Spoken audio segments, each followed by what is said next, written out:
Welcome to this video. In this video, I'm going to talk about an example of converting Cartesian coordinates to spherical coordinates for triple integral. So let us call this triple integral I.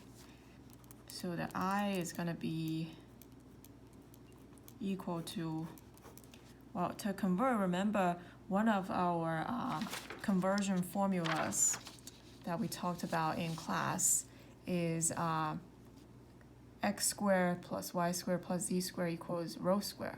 So we're going to use this conversion formula. So we replace all of these by rho squared and then raise to the power 3/2. But then we also need to throw in the Jacobian, which is rho squared sine phi.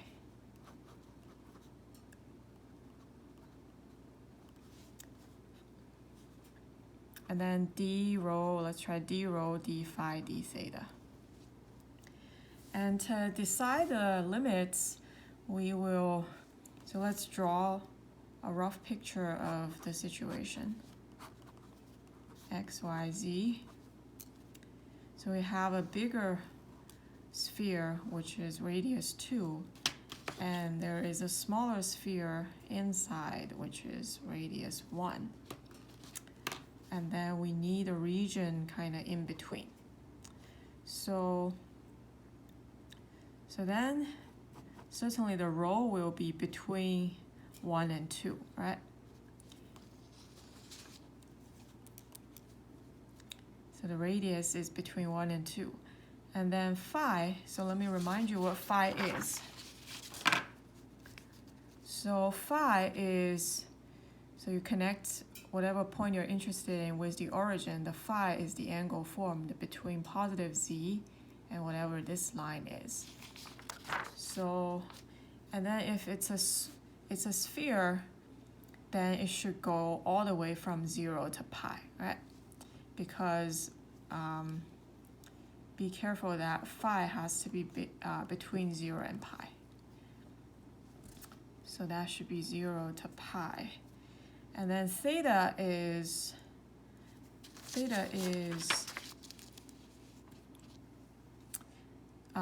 taking the projection of P, connected with the origin, and it's the angle between x and this line. But then since we're working with spheres, then theta should be all around between 0 and 2 pi. So that's the conversion from Cartesian to spherical.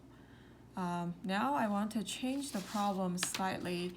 In addition to being between the two spheres, I also want the region to be only in the first octant.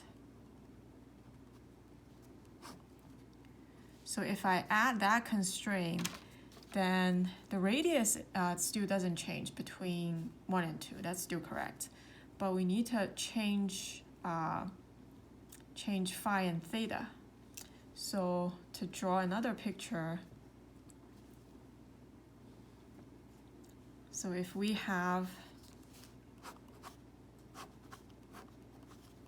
x, y, z, and if we're only in the first octant, then a sphere in the first octant will look something like this. And then if we take a slice, let's say this slice, then we can see that the phi will be now only from 0, the positive z, to it will stop at the xy plane. So this angle can be no more than pi/2. So that means our pi will become pi/2. How about theta?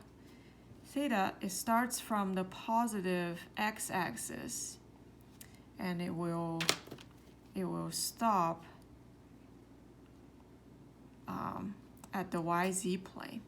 So the theta will now be only from 0 to pi over 2 as well.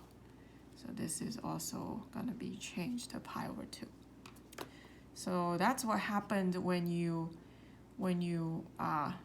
impose the restriction that you only want the region in the first octant.